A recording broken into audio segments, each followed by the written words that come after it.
Welcome to the Fix Your Gut podcast. My name is Jason Hooper, and we're here with John Brissom. Hope everybody's doing well. And today we're going to be talking about motility and the rate of digestion and the rate in which you pass food through your body. There's two, basic motility issues that a lot of people experience, one being diarrhea and the other one being constipation. And we're going to talk about perhaps some of the causes of each of those, and maybe even some tips on how to regulate your motility to make you more even. So, John, how many times a day do you think that you should be passing stool, in your opinion? Or not a day, a week, sorry. A week? Yeah. Anywhere between 10 to 14 times? Because most doctors would say as long as you're passing stool at least once or twice a week, you're healthy. Would you agree with that? Not in the slightest bit, no. So where do they get this idea then that if you, it's like, because to me that sounds like somebody who's fairly constipated if they're only Yes. passing stool once or twice a week, and they're like, no, you don't even need to go every day. Like once or twice a week is perfectly healthy. So how did they come up with this? I think it's just old medical literature that's been passed down since the 1950s, just retelling a propaganda. I don't think it's through studies at all. So in the medical community, for you to be constipated, right, you have to go 2 weeks without passing stool, right?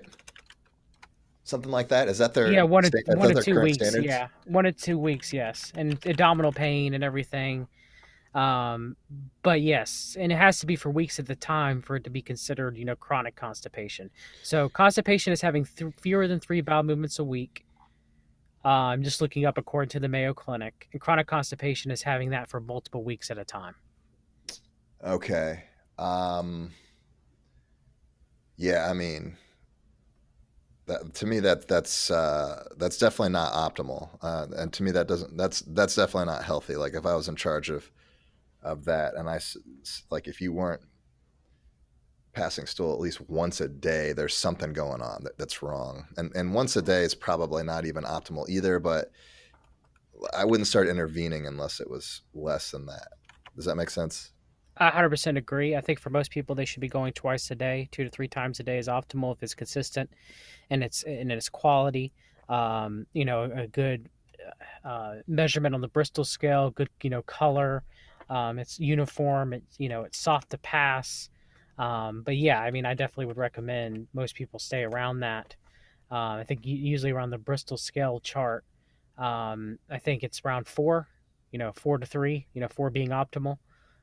It being soft to pass and dark brown if it's healthy. But yeah, 2 to 3 times a day definitely is optimal. Once is acceptable. Every other day is not acceptable for proper motility, in my opinion.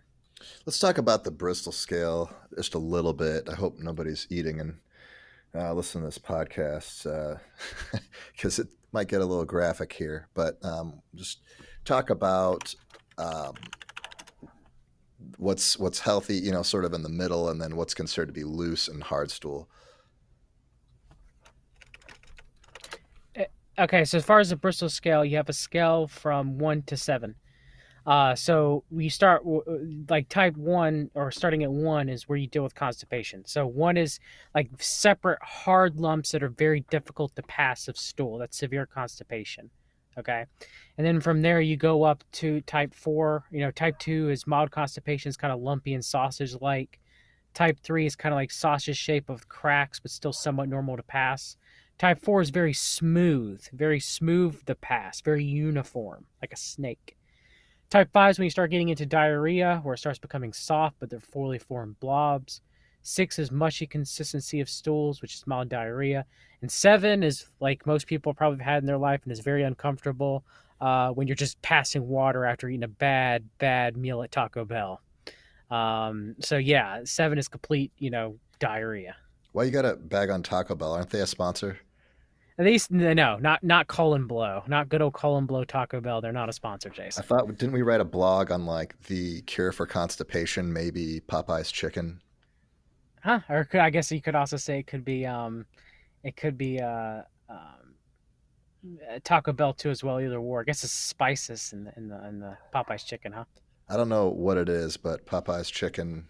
I'm from Louisiana originally, so like I love Popeye's chicken, but it just wrecks me. I don't know what's going on with it. Anyway, let's get back on task. So the um, the Bristol scale, ideally you want to be at a 4.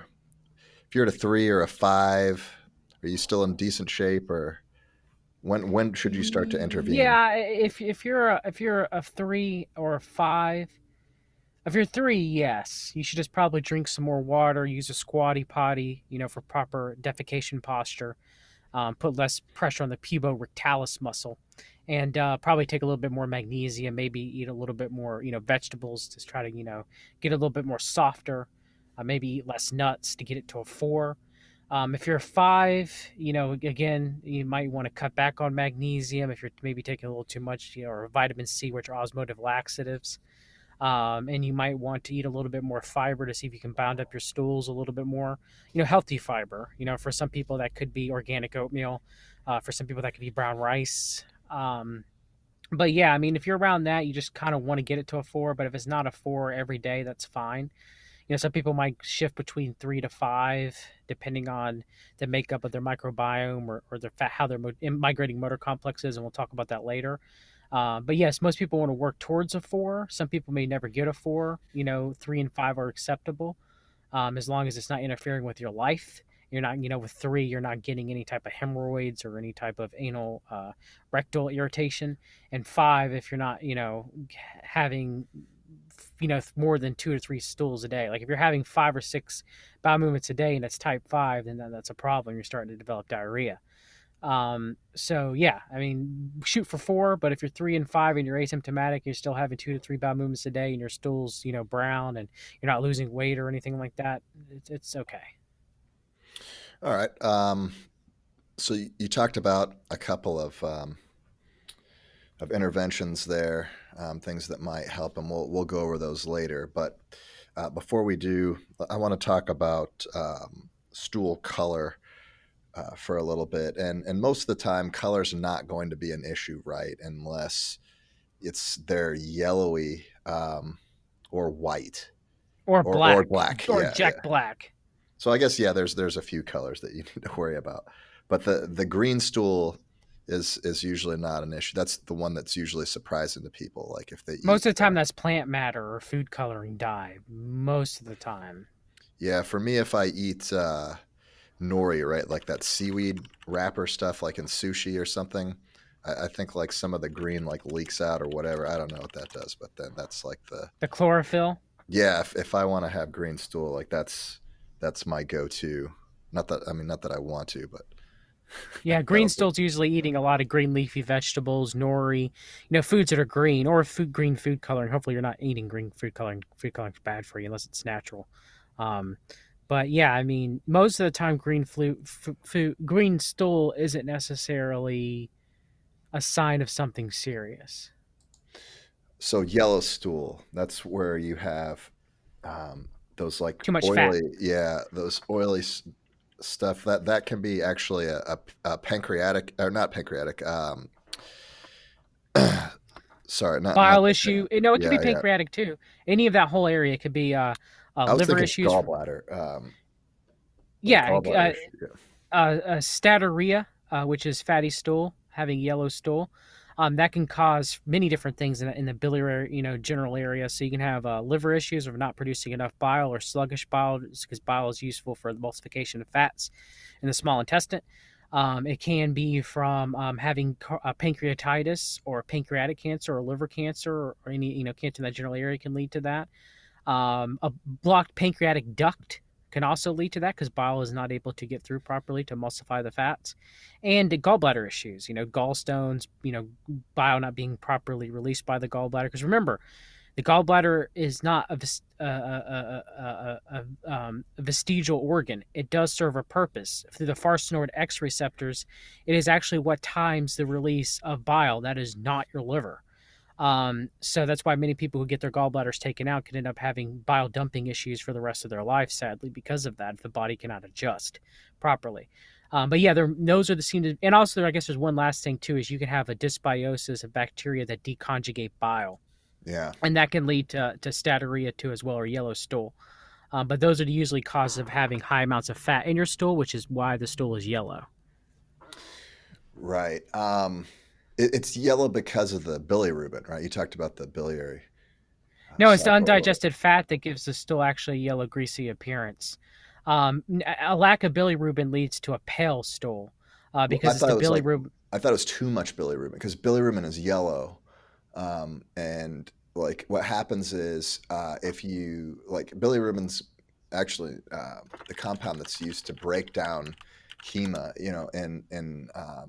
and we see it, or it can also destroy aged or abnormal red blood cells, and so like if we have an issue with excess bilirubin, then sometimes we'll see yellow stool as well.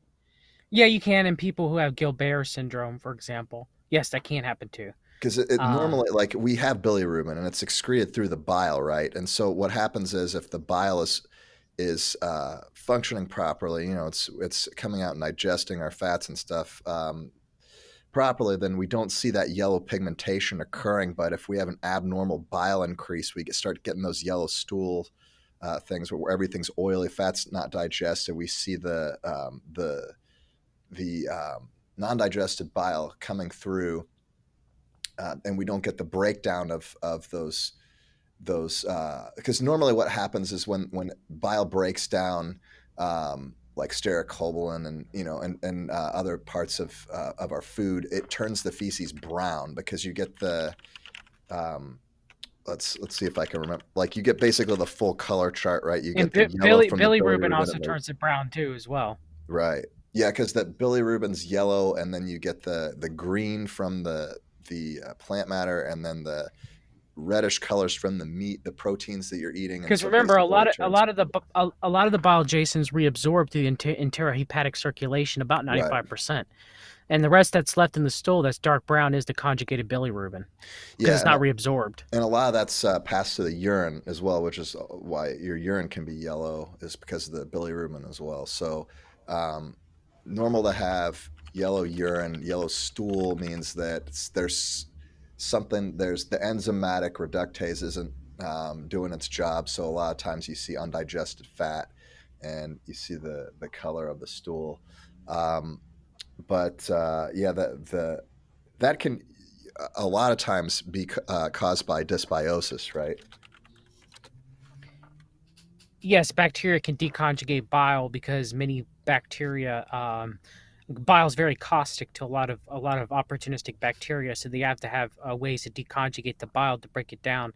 So it's not the bile salts are not properly used, and in doing so, that generally leads to a fat undigested in the stool, which turns it yellow. So yeah, with people, if you have too much bile or too much bilirubin, like Gilbert's, it can lead to a yellow stool. But if you have too little bile too as well, and the fat's undigested, and eat a high fat diet, that can also lead to a yellow stool. Now, if you have little to no bile as well, that can lead to a clay colored stool too. Yeah, All are yeah, because indicative, all basically, indicative of liver issues and pancreatic issues, or pancreatic issues, or gallbladder issues. Issues with any of those, or all of them together. yeah, that's right. Yeah, the glucocalyl if it's not being expressed, and it's not being put through the bile, that can be conjugated because of liver issues as well, right? So, um, and this is kind of where it gets weird because there actually is issues with bile conjugation in the liver.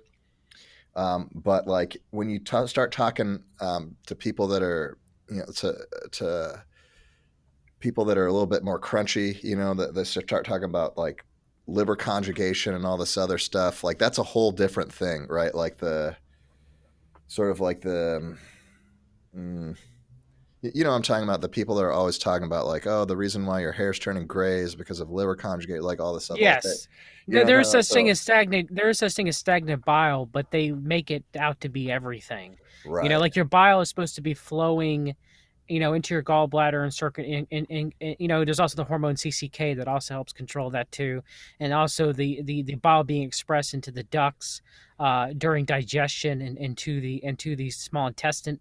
Into the duodenum, and then being recircled, reabsorbed by the end of the ileum and back into what they call it enterohepatic circulation. So the bile goes back into the liver. That's like a constant process. So some people have what they call, the bile can be sluggish, and that can lead to gallstones because it can lead to calcification of the bile in the ducts or in the gallbladder. And then so you want the proper amount of bile flow, because if you have too much it'll cause problems, and if you don't have enough it'll cause problems too. So you got to, for some people they may have too much bile, for some people they may have too little. So it's always very important for people who don't have any of those issues yet to eat dark bitter greens on occasion, to drink ginger on occasion, spicy food on occasion to keep that bile flowing. You know what I mean, Jason? Yeah, I know what you mean. Let me see if I could break it down though, so that other people will know what you mean. So John's talking about something called enterohepatic circulation. Okay, and that's kind of a big word, but basically what it means is there's a cycle that goes from the liver, uh, and it cycles to your gastrointestinal tract and back to the liver. It can also go from liver to other tissues and back to the liver, and it can go from the liver to other areas of elimination. And so you consume food or drug or something like that that goes into the gastrointestinal tract, and then it goes into the bile cycle the where the liver produces bile, and that's how a lot of nutrients are absorbed and sent back to the liver. Fatty acids, some of the medications that you might take sometimes work that way too, and they go to the liver and they're reabsorbed, and the bile's reabsorbed as well. Makes it more efficient so that you don't have to completely keep making the same compounds over and over again. And so what can happen is if there's something that kind of there's something in that process that's kind of slowing something down or blocking something. It could be a lot of different things that are getting in the way. There could be medications that you take or certain areas in your diet, or it can be certain bacteria or other microorganisms that are causing that issue that can slow that down. Then that causes problems because then maybe you're not absorbing as much as you need to, or maybe you're not as efficient that way. So especially in the part of the part of the ileum, okay, which is part of your digestive tract, is basically like the very bottom of the small intestine, and um, a lot of these bile salts will conjugate. They'll turn into secondary bile salts, which are water soluble, and then they can be reabsorbed in the ileum, and just continue into the hepatic portal, which is the the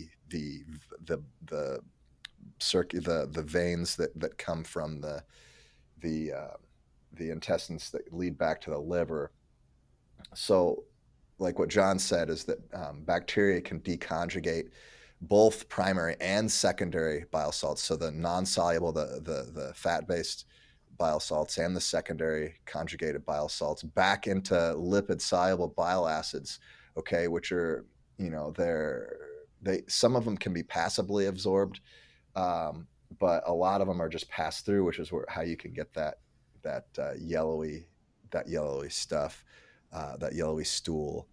Um, but Which is to not good. right, so how does it go from this non-soluble bile into water-soluble stuff that it can be reabsorbed in the ileum? Well, it has to be ionized, right? If it's unionized, it can't absorb with water. Okay, like you think oil and water don't mix, right? You shake it up, and it just oil keeps coming to the top, right? So if you ionize it, which means you give it an electrical charge, then all of a sudden um, it can be absorbed in water, and then it can be passively absorbed, where instead of excreted. Okay, so that's sort of the process there, and how bacteria can kind of get in the way of that. Because, like John said, it's like a defense mechanism for them. Like the bile will kill them. So what they do is they hide in their biofilms, and they can excrete compounds that will conjugate the secondary bile salts back into a lipid soluble or fat soluble form, so that it's instead of it kind of escapes the healthy circulation back to the liver, and then it just becomes passed again, which is not good. But sometimes like each each bile salt molecule can be reabsorbed up to 20 times, and even in a single digestive phase. So that's like in one meal you eat. It can in a healthy person, one single molecule can be reabsorbed and continue to help digest food up to 20 times, which is quite a bit. And so you can see how if it's slowing down, how much more bile you would need to produce, and that's not a good deal. And if you're losing bile through excretion, that's not a good deal. So yeah, that And if for you have too people, much bile that's not being reabsorbed, it can start causing, colon inflammation or rectal inflammation. yeah, People say when they're, defecating the excess bile out, the rectum will burn and yeah, you're itch really bad from it. like once it goes past the ileum, right, and it starts getting to the large intestine, that's not going to be good. Most of the bacteria in your intestine should be in the large intestine and not in the small intestine, right? Yes. So if you've got SIBO, you've got and you have you're getting bacteria that's getting into the ileum. Um, that's a bad deal, because you're going to start leaking bile salts, and then it's going to get into the large intestine where most of the bacteria colonies live and should live, and then that bile is going to mess with them, and you start having die off, and that's going to create problems as well. Because there's people that have SIBO who have issues with bile when they have dysbiosis. It can lead to too much bile or too little bile, depending on bile deconjugation too as well. There are also people with upper gut disorders too, like bacterial dysbiosis like H. pylori in their stomach or in their duodenum. That can also affect those organs that control bile release, like the pancreas, the gallbladder, and the liver. And that can, because you can have someone with SIBO can have bile issues, but it's also someone with upper gut issues can have bile issues too, like H. pylori. That can also lead to bile reflux if the pyloric sphincter is weakened, and because of pressure from having too many bacteria in the duodenum, it can force bile up into the stomach and even Mm, up into the esophagus. And we'll do another episode on bile reflux later, but that's definitely the most caustic of all the refluxes, except for maybe endotoxin reflux, because bile the body is not used to bile being in the esophagus, and that will lead to a lot of greater chance of any of the refluxes mm, to Barrett's esophagus, yeah, compared to acid or pepsin, which the yeah, or esophagus does have some defenses against. yeah, and that's going to greatly increase your cancer risk too. So you definitely need to get that taken care of. You're going to have some. You have, I mean, you have a lot higher risk for negative health outcomes, if that's the case. So okay, I think we covered the yellow stool issue. What about black stool? Black stool comes from usually ulcerations in the stomach and in the upper part of the small intestine, like the duodenum, frequent bleeding, which will lead to the blood oxidizing within the stool and causing the stool to become very dark black, very tarry looking in appearance. Now, usually red blood is fresh blood. If you see in your stool, usually that happens from rectal tearing due to defecation, like people are constipated, or hemorrhoids. That's not as worrisome. But that dark black blood is very worrisome because you're Mm, bleeding internally in the upper gut most of the time, and that can, because of the oxidation of the blood through the transportation and microbes that come in contact with the blood too as well, oxidize, and it becomes black. Now, sometimes some people who take Pepto Bismol, if they have hydrogen sulfide dysbiosis, it'll turn the stool black because it'll turn the bismuth into bismuth sulfate, mm. which that's harmless. But if you're not taking Pepto Bismol and your stool's black, you need to go get checked out by a doctor as soon as possible because you could have some major ulceration in your upper gut for sure. Yeah. There's other there's other compounds that can turn stool black. Also, bismuth's one of them. Some other minerals can do it as well. What about people who consume, who engage in binge drinking, consume excess amounts of alcohol? Yes, because that can lead to bleeding too as well in the upper gut, but as an Yeah, irritant. it just thins out the blood a little bit, and you end up with leaking, and that's why you get that shade of stool that a lot of people refer to as hangover black. So Or people taking NSAIDs, like ibuprofen and aspirin for a long period of time, that can mm, lead to ulcerations too as well, yep, because it interferes with prostaglandin production that is needed for the mucosal barrier of the upper gut, specifically the stomach. yeah, and again that stuff thins the blood as well. Have you ever heard of people getting black stool from consuming excessive polyunsaturated fatty acids? Like if they take too much omega 3 or something. There was a protocol that was popular for a while where people would just slam down just pill after pill of omega 3s, and they're having issues with blood thinning and excess bleeding and all this stuff. Have you ever heard of the color and the stool changing? No, I'm not gonna say that's not possible, but I've never heard it. Now I've known some bodybuilders take like 10 to 15 grams, or some people who do. There's a specific protocol for reversing brain injury where they take high amounts of omega 3 fatty acids. Part of my ignorance, I can't think of which one it is offhand. It'll probably come to me later, but yeah, I mean, I've never heard of anybody getting bleeding from that. Now, can it? Yeah, I mean, too much omega 3s can change the turbidity of the blood. It doesn't necessarily thin it as much as like warfarin does. Hmm. But is it possible? Yes. Have I heard of it? No. Have you? I've not. I was just curious. It's just something else that came to mind. I was just thinking about other things that might lead to that. So yeah, if you have black stool, especially if it's like sticky, I forget the descriptor that you used for it. Tarry, I think, is what you said. Uh, you would Yes, it's almost like probably a tarry, sticky black looking stool. you'd probably want to schedule an appointment and go in, and maybe like especially if it keeps coming up, get a talk to your primary care physician, primary care doctor, your family doctor, whatever, and say, hey, I'm having this issue, and if it doesn't go away, probably go see a specialist, right? So they can do maybe an endoscopy and figure out if you have a bleed and where it is, and maybe take care of it. Yes, very much so. Definitely, you need to get it checked out and looked at, because that is a, depending on how serious it can be, and depending on your age and health, it could be a medical emergency. Yeah, for sure. So go get that taken care of. Also, white stool can can also be a medical emergency as well. So if you have stool that's white, um, that It that could be is indicative of severe liver issues, especially it's if you're jaundiced. If your skin's yellow and your eyes are yellow, you could be having liver failure. You need to get that checked out.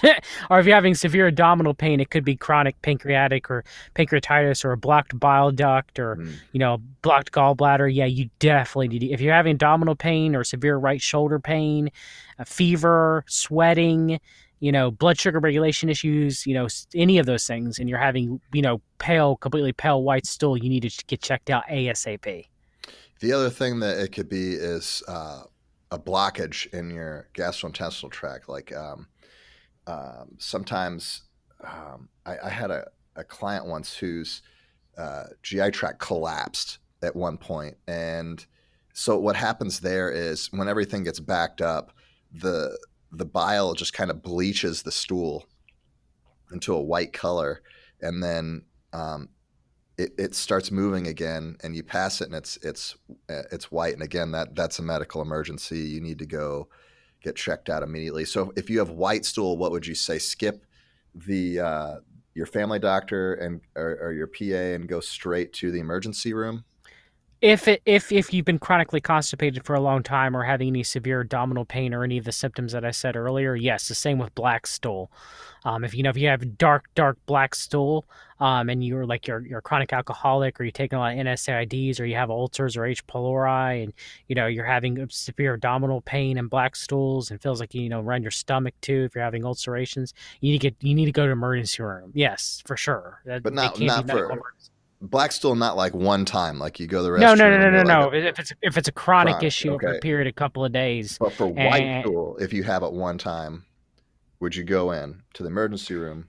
I mean, some people have pale stool, and it could just be because of dysbiosis and stuff like that. But if they're having any other symptoms, fever, sweating, abdominal pain, right shoulder pain, vomiting, nausea, any of that with the white stool, then or jaundice, yeah, for sure, yes, yes. Okay. Um, so there you go. I would like if I ever had white stool, which I've never had, fortunately. I would consider going to the ER. It's going to be weird though, going in there and being like, I have white stool. Like the same thing. Like if you have chronic black stool, like they might give you some looks, but it's usually the other symptoms that you'll probably talk to them about and kind of sell them on that. Otherwise, they're going to be like, this is not an emergency. Please go to your regular doctor first. But yeah, white stool can be a serious issue if you have a blockage of some type. Like you need to get that blockage removed. So that's not something that you can wait around for. All right. So now we talked about stool consistency on the Bristol scale. We talked about color and the colors to watch out for.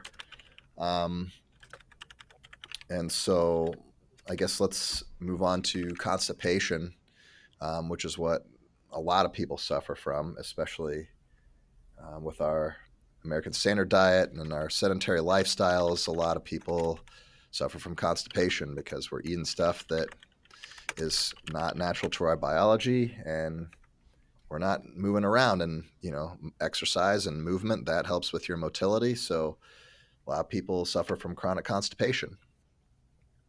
Um, People suffer from chronic constipation because of dysbiosis, and because of our, it's kind of a cycle. The worse our constipation gets, the worse our gut biome gets, and then the gut biome slows down our motility even more. They release endotoxins that slow down the MMC function, and then also we're not feeling great, so we don't want to move even more, and it's this downward spiral that just gets worse and worse, and the longer you let it go without treatment, the longer it's going to take to get better. And a lot of my clients, at least, I don't know how you feel about this, John. It's like you're talking to them and they're like, yeah, I've had SIBO for 6 months.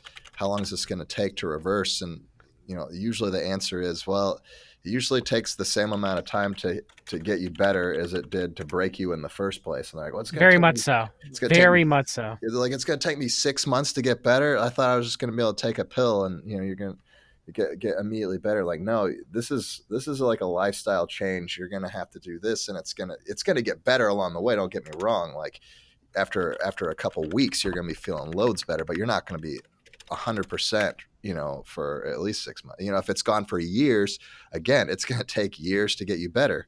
And some people just don't want to hear that. But there may be some advanced protocols and stuff, and where we can speed it up a little bit, but it's a long process. But we put out this information on the website, with the blog, and we do these podcasts just to try to encourage people not to get into these positions in the first place. If they're starting to develop SIBO-like symptoms, to make a course correction so that they don't have to deal with it. It's easier to prevent than it is to treat, for sure. So yeah, Very, very much so, Jason. I mean, people have to realize once you have the straw that breaks the camel's back moment, once you become chronically ill, it could take a very long time to reverse it. Okay, there's no magic pill that Jason and I can give you. We wish there was. It'd make our job a hundred, a lot easier and helping people. We'd also be very lucrative in the process. But it doesn't work out that way. It did work out that way with my silent reflux and H. pylori issues. I had it for years before I found out it was that, and I've talked about it. And it took me 6 months to a year to recover from it. So it's not something where we can give you one pill or one supplement and that's it. You're done. You're back to normal. Especially when I've coached people who have been chronically constipated for 20 to 30 years. By then, physiological issues start to develop too. Over that, we pelvic floor, among other things. So it takes a while. Once you've had that straw that breaks the camel's back moment, and you become chronically ill, it takes a while for you to reverse your chronic illness. It's not the same as being acutely ill. yeah, I think one of the issues is that like it's such a gradual thing, and you're like, it's not so bad, and then it gets a little worse and a little worse over time. You're like, it's still not that bad, still not that bad, until one day it is that bad, and you just decide like, gosh, I feel terrible. I used to be a lot healthier, and a lot of the times too. And if you read my endotoxin series, my 6-part endotoxin series on other health outcomes that go along with constipation. Some people end up with cardiovascular issues, or some people end up with a lot of different other issues that are caused by their constipation, and that's finally when it's usually the cardiovascular issues where it's like, oh geez, my heart's not doing well, where they just decide like, hey, I'm going to need to make a change, and they go to their doctor and they're like, yeah, we can help you, we can give you XYZ, we can give you some antibiotics, we can do this and that, but this is going to take a while. And then that's usually when um, John or I get an email for coaching, because it's sometimes people just need support to go through this. It's not something that, to make such a big course correction, be like, I really need help. I need somebody to hold me accountable. I need somebody to support me through this. It's not really something that your doctor can necessarily do, because they're treating patients. They're busy doing stuff, and that's kind of where John and I come in with our coaching. Is we can kind of help you um, come up with a plan for your daily life, how to design your meals around your work schedule, how to, some good alternatives for you, so that you can start eating healthy, so that you can start figuring out some kind of exercise that you can get back into, and eventually kind of step it up with that, and basically kind of start getting your life back on track, so that you can feel better and do better. And nobody wants to be sick, and so yeah, it takes a while, but that's what we're here for. That's a big part of Fix Your Gut, and why we made this site, is to help people. Um, but yeah, the Because we've don't. had our own gut issues, you know what I mean, Jason, and Oh, for have sure. had Yeah, family members with their own health issues too. yeah. I mean, that's kind of how I think that's kind of how we got into this, is that we were having issues, and John's son Abel, and all this stuff is like we were forced to learn all this stuff. It's not that like we had this calling when we were younger, and we're like, we just want to fix people's guts. It was like kind of a necessity. It's like, we have to do this. Something's got to change. And so, you have to be your own advocate for your own health. Nobody else is going to do that for you. Nobody else is going to advocate for you. So when you go into your doctor, you have to advocate for your own health.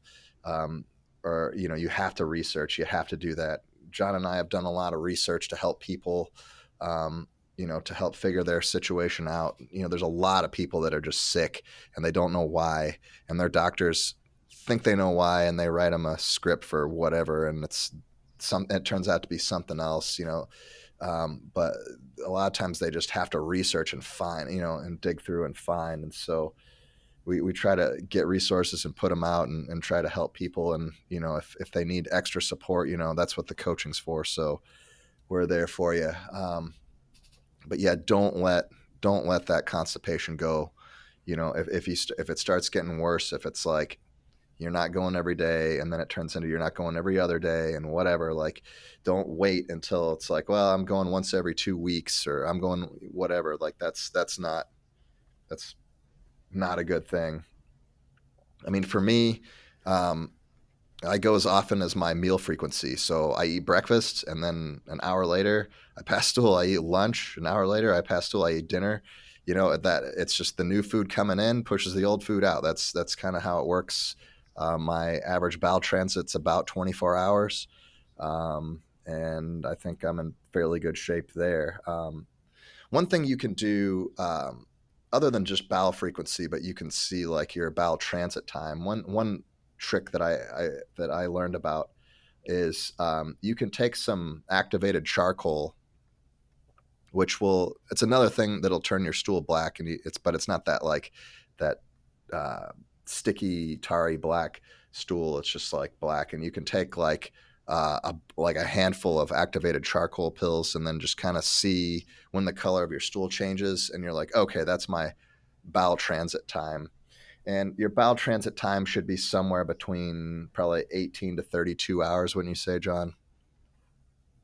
Like I think Give maybe. or take, yeah. I mean, with the migrating motor complex, which is the phases of which the body, moves fecal matter from I guess, or I guess not fecal matter, but food, from the duodenum to the beginning of the cecum, which is the first part of the large intestine. It comes in a wave after we stop eating. So that's why it's not a good idea to graze frequently throughout the day, because you interrupt the migrating motor complex. Hmm, Every time you do that, the body has to wait before it signals back. So the MMC occurs every 45 to 180 minutes, depending on the person. And it has a different phases of it pushing food from the stomach through the pyloric sphincter into the duodenum, and then to the gingium, and then to the ileum, and it's kind of like a wave of peristaltic waves, past the ileocecal valve and into the cecum. And it's a way also of keeping bacteria that we ingest, transport them completely into the, what are not killed off by our immune system or our own microbiome, into the colon where they're supposed to be, hmm, and a kind of like sweeping waves of keeping the small intestine free of large amounts of bacteria where they're not supposed to be. yeah, So the migrating motor complex is usually hindered in people who are constipated. It doesn't occur as many times as it should, and it's also hindered, but in a different way, in people with diarrhea, where it just happens too much. But so, do you want to start discussing about constipation? yeah, Um, so with constipation, I usually say that anybody who does not go once a day, so let's say they go every other day, for a distinct amount of time, and they have higher numbers up in the Bristol scale of 1 to 2 to 3 frequently, but that person's usually constipated. If it goes on longer than a few weeks, if it goes on longer, like months at a time or years, that's chronic constipation. Um, so when it happens with that, a person will start having a weak pelvic floor, specifically if they're a female. If you're female, if you have a weak pelvic floor, if you have a full bladder and you laugh, you may have some urinary incontinence. You may urinate on yourself. And so those can go hand in hand. Some people who are constipated, specifically women, for many years have to go get pelvic floor therapy done, hmm, to try to re-strengthen their pelvic floor to help with the muscles, because your pelvis has a lot to do also with as far as the muscles have a lot to do with expelling waste out of the rectum, because there's two sphincters and they have to be timed, and like the timing of your digestive tract goes all the way from your mouth to your sphincter. Like there's no in, but it's like a rhythmic process. It's like a machine. Okay, so um, usually people are constipated. They either don't drink enough water, they don't stay well hydrated, they're lacking in some sort of electrolyte or some sort of electrolyte balance, like sodium or potassium or magnesium. They have dysbiosis, can be colonic or small intestinal related. Usually you'll see what they call methane dominant archaea. hmm, People with methane dominant archaea SIBO or SIBO C generally will deal with SIBO with constipation. Hydrogen sulfide, if it goes on for a long period of time, it can also cause constipation too as well. And so usually, okay, so there's certain cells in our digestive tract called enterochromaffin cells that produce serotonin. Okay, and serotonin is produced in our gut about 85 to 90% of the body's total serotonin, and it doesn't cross the blood-brain barrier. That's a common misconception. Okay, serotonin does not cross the blood-brain barrier. So the serotonin that's produced by your enterochromaffin cells and as produced by the bacteria in your gut in a healthy person is used for proper motility. Serotonin is used to activate the muscles so that they do the peristaltic waves to move your matter. So the migrator motor complex works is that your digestive system communicates with your vagus nerve. Okay. So in people with chronic constipation, when they have more archaea overgrowth, they have less of these healthy probiotic bacteria that produce serotonin. So they tend to have less serotonin in the gut, which leads to less peristalsis, which leads to less motility. Because peristalsis is the physical squeezing, kind of like rhythmic motion of the intestinal tract to push matter forward so that you expel it eventually through your rectum.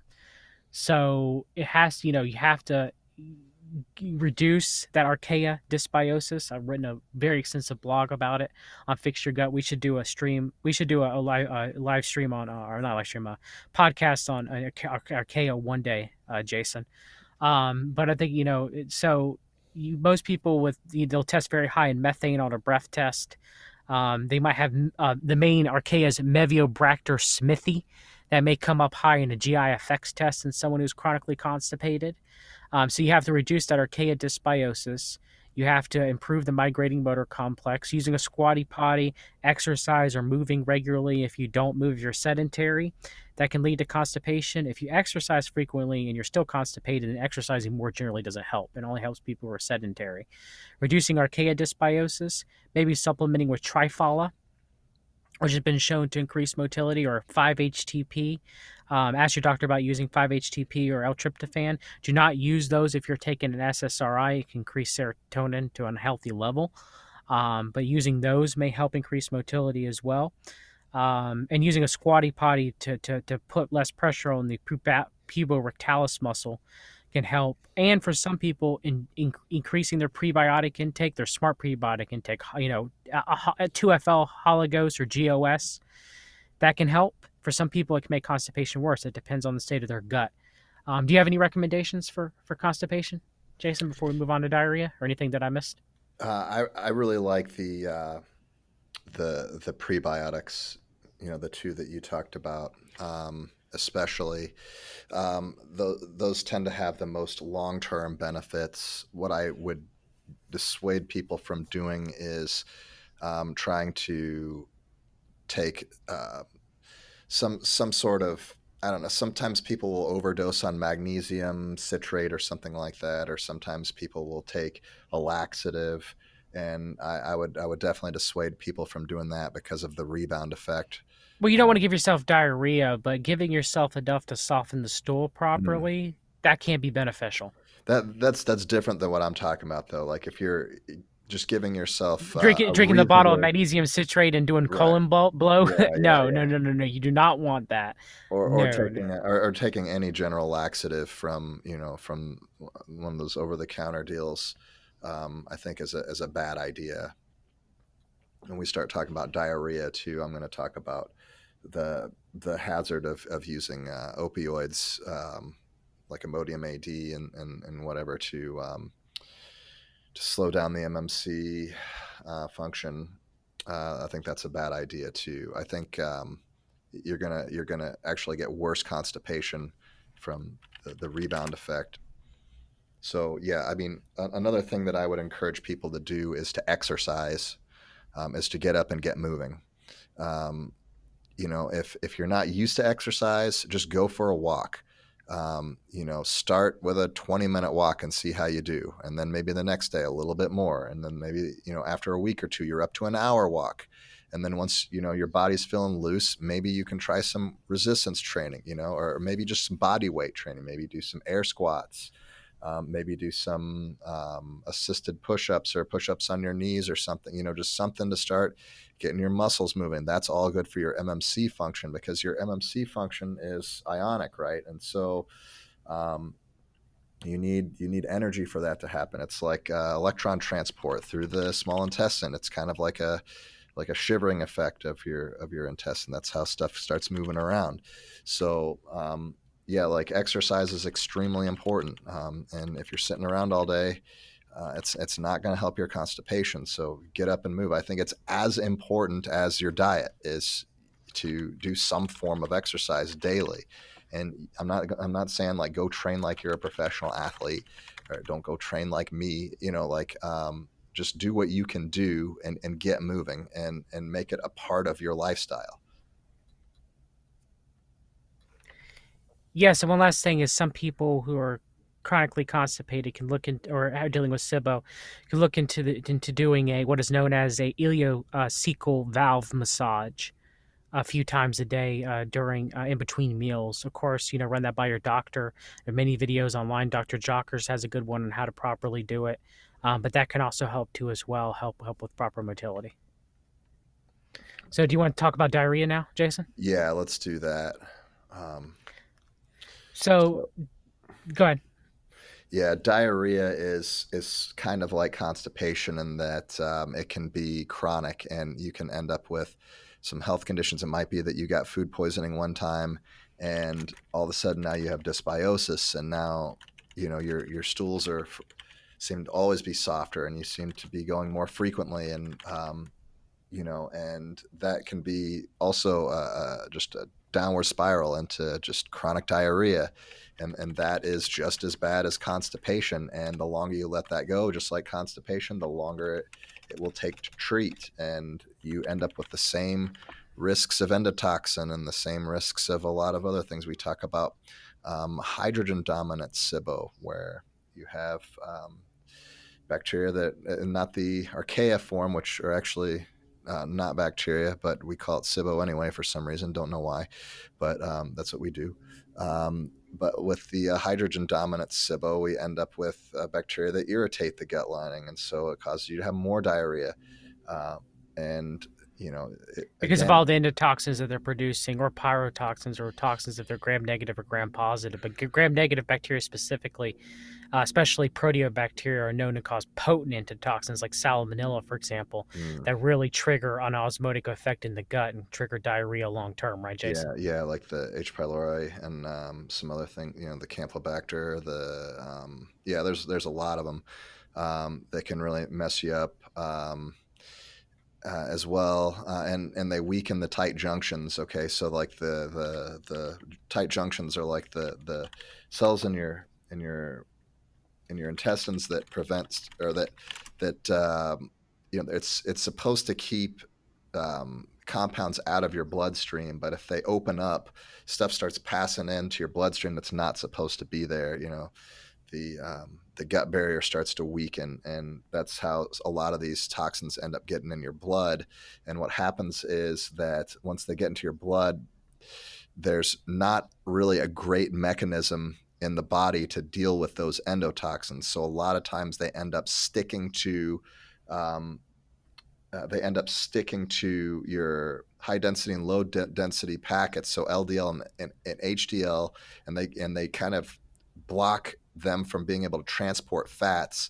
And so as a result, they just kind of deposit someplace in the body, and you end up with some kind of arterial plaque. So it's horrible for your cardiovascular system. Some people, it presents as joint pain. Their knees start to swell up or whatever.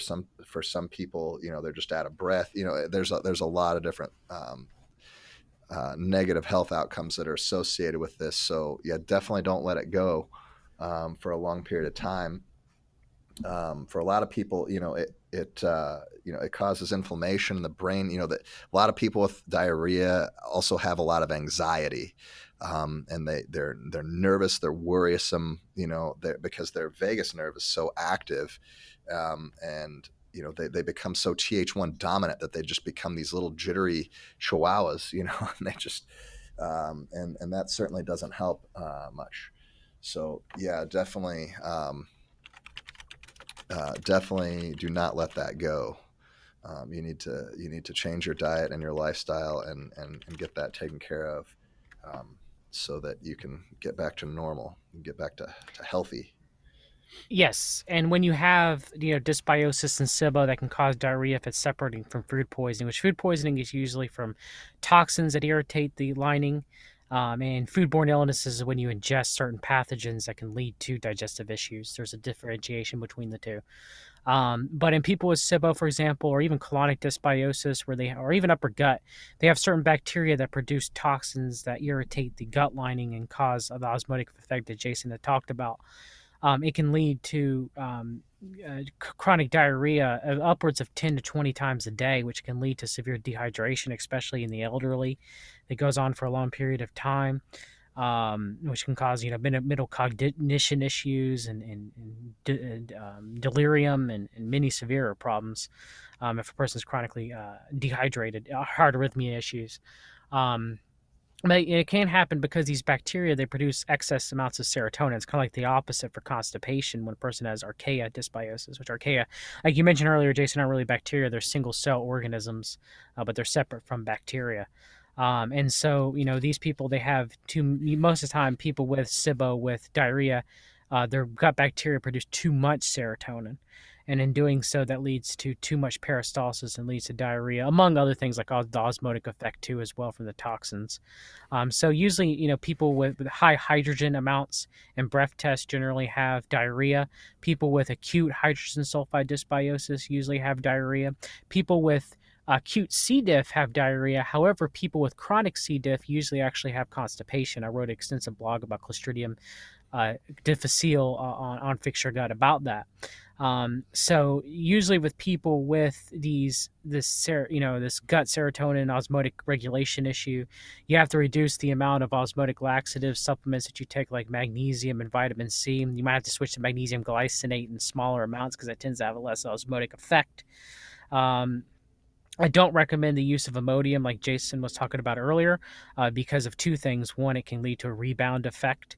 And two, it can actually causes a retention of these toxins, which that's why they don't even recommend Imodium very much anymore, if at all, for people who have severe food poisoning, because when they have a retention of these toxins, because that's what the diarrhea is, your body's trying to expel the excess bacteria and the excess toxins. It's a defense mechanism. So if you hinder that defense mechanism and you retain those toxins, it can lead to massive amounts of inflammation in a condition called toxic megacolon, which is a medical emergency. Your colon swells up to very large size. It can burst. And cause perforations, which are very serious. Bacteria can go to other parts of your body and cause inflammation and infection and sepsis, get into the bloodstream.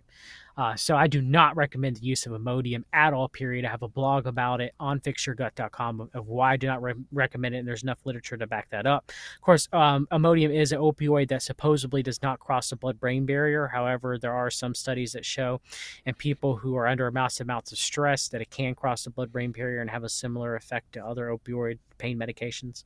And it does have addictive potential too as well.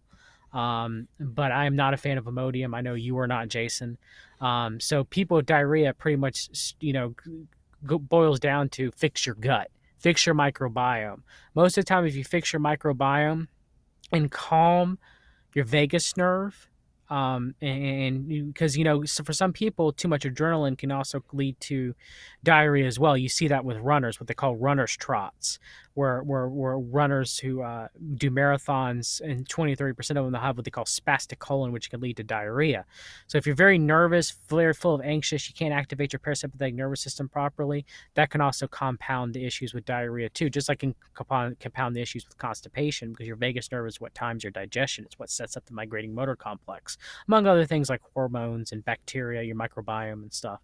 But yeah, I mean, people with diarrhea, if you fix your gut, reduce the opportunistic bacteria, increase the probiotic bacteria, calm the vagus nerve, in most cases, that will relieve the diarrhea.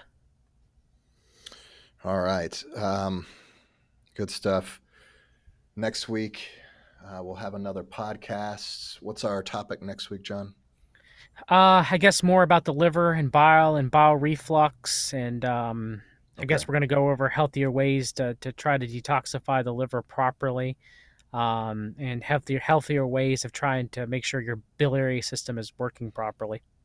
Yeah. And again, we're not going to get crunchy on this next podcast either. We're not going to be talking about these like power cleanses and detox diets and whatever. Like, we're going to talk about how the body actually detoxifies toxins using the, you know, uh, certain forms of reduction and the pathways like that that go about um, Cytochrome eliminating P450. toxins. Yeah, yeah, the P450 pathway, and that's one of the pathways, especially that detoxifies things like a lot of medications that we take, and some other things. There's a lot of other toxins in the body as well, like heavy metals and so on. So this is not going to be a deal where we're going to be talking about taking mud baths or drinking cayenne tea or whatever they do. Like, this is not going to be a Hollywood deal for like a detox power cleanse. We're going to actually talk about um, how to reduce stress on the liver for